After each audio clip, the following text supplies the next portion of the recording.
ಬೆಂಗಳೂರು ಫಸ್ಟ್ಗೆ ಮತ್ತೆ ಸ್ವಾಗತ. 2015ರಲ್ಲಿ ಬಿಬಿಎಂಪಿಗೆ ಚುನಾವಣೆ ನಡೆದಿತ್ತು.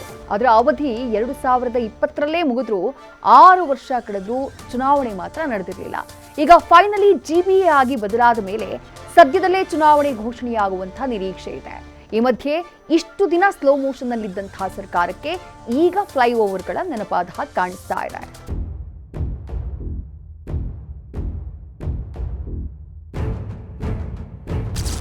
ಇದು ಕರ್ನಾಟಕ ಸರ್ಕಾರಕ್ಕೆ ಸೂಚನೆ. ಇದೇ ಜೂನ್ 30ರ ಒಳಗೆ ಗ್ರೇಟರ್ ಬೆಂಗಳೂರು ಚುನಾವಣೆಯನ್ನ ನಡೆಸತಕ್ಕದ್ದು. ಫೆಬ್ರವರಿ 20ರ ಒಳಗೆ ವಾರ್ಡ್ ಅಂತಿಮ ಮೀಸಲಾತಿ ಪಟ್ಟಿ ಪ್ರಕಟಿಸಬೇಕು.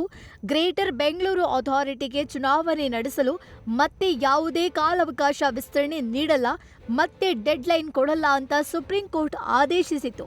ಈ ಬೆನ್ನಲ್ಲೇ ಇದೀಗ ರಾಜ್ಯ ಸರ್ಕಾರ ಚುನಾವಣಾ ತಯಾರಿ ಆರಂಭಿಸಿದಂತೆ ಕಾಣ್ತಿದೆ.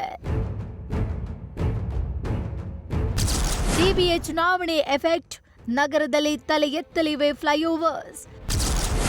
ನಗರದಲ್ಲಿ 10 ಫ್ಲೈಓವರ್ಸ್ ನಿರ್ಮಾಣಕ್ಕೆ ಮುಂದಾದ ರಾಜ್ಯ ಸರ್ಕಾರ.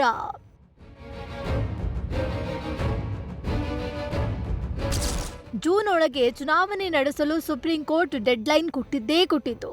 ಈ ಬೆನ್ನಲ್ಲೇ ನಗರದಲ್ಲಿ 10 ಫ್ಲೈಓವರ್ಗಳ ನಿರ್ಮಾಣಕ್ಕೆ ರಾಜ್ಯ ಸರ್ಕಾರ ಮುಂದಾಗಿದೆ.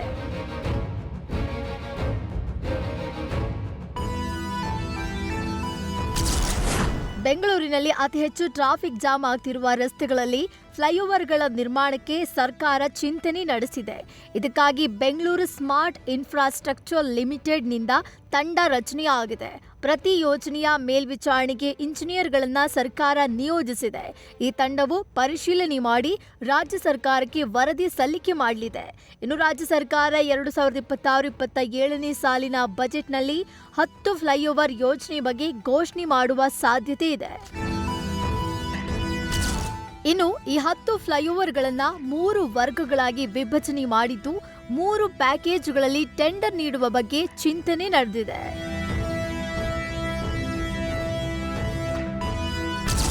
10 ಫ್ಲೈಓವರ್ಗಳನ್ನು 3 ವರ್ಗಗಳಾಗಿ ವಿಭಜನೆ ಮಾಡಲಾಗಿದೆ.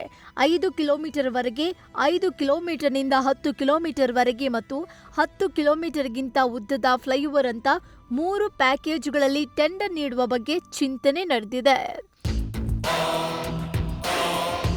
ಇನ್ನು ಎಲ್ಲೆಲ್ಲಿ ಫ್ಲೈಓವರ್ಗಳ ನಿರ್ಮಾಣಕ್ಕೆ ಪ್ಲಾನ್ ಮಾಡಲಾಗಿದೆ ಅನ್ನೋದನ್ನ ನೋಡೋದಾದ್ರೆ, ಶಿರಸಿ ವೃತ್ತ ಟು ನಾಯಂಡನಹಳ್ಳಿ, ಯಶವಂತಪುರ ಟು ಹಲಸೂರು, ಕನಕಪುರ ರಸ್ತೆ ಟು ಆನಂದ ಭವನ, ಮಿನಾರ್ವ್ ವೃತ್ತ ಟು ಹಡನ್ ಸರ್ಕಲ್, ಮಾರೇನಹಳ್ಳಿ ಮುಖ್ಯ ರಸ್ತೆಯಿಂದ ಎಂಇಐ ಜಂಕ್ಷನ್, ಪೈಪ್ಲೈನ್ ರಸ್ತೆಯಿಂದ ದೊಡ್ಡಬಳ್ಳಾಪುರ ಮತ್ತು ಹಳೆ ಮದ್ರಾಸ್ ರಸ್ತೆಗಳಲ್ಲಿ ಫ್ಲೈಓವರ್ ನಿರ್ಮಾಣಕ್ಕೆ ಸರ್ಕಾರ ಚಿಂತನೆ ನಡೆಸಿದೆ. ಒಟ್ಟಾರೆ ಜಿಬಿಎ ಚುನಾವಣೆಗೆ ಡೆಡ್ಲೈನ್ ಕೊಟ್ಟಾಗಿದೆ. ಇನ್ನೇನಿದ್ರೂ ಚುನಾವಣೆಗೆ ಮುಹೂರ್ತ ಫಿಕ್ಸ್ ಆಗೋದಷ್ಟೇ ಬಾಕಿ. ಈ ಮಧ್ಯೆ ತನ್ನ ಮೇಲಿರುವ ಆರೋಪ ಹೋಗಲಾಡಿಸಿ ಚುನಾವಣೆಯಲ್ಲಿ ಜನ ಬೆಂಬಲ ಗಳಿಸಲು ಸರ್ಕಾರ ಕಸರತ್ತು ನಡೆಸಿದ್ಯಾ ಅನ್ನೋ ಪ್ರಶ್ನೆ ಎದ್ದಿದೆ. ಏನೇ ಮಾಡ್ಲಿ, ಅದರಿಂದ ಜನರಿಗೆ ಉಪಕಾರ ಆದ್ರೆ ಸಾಕು.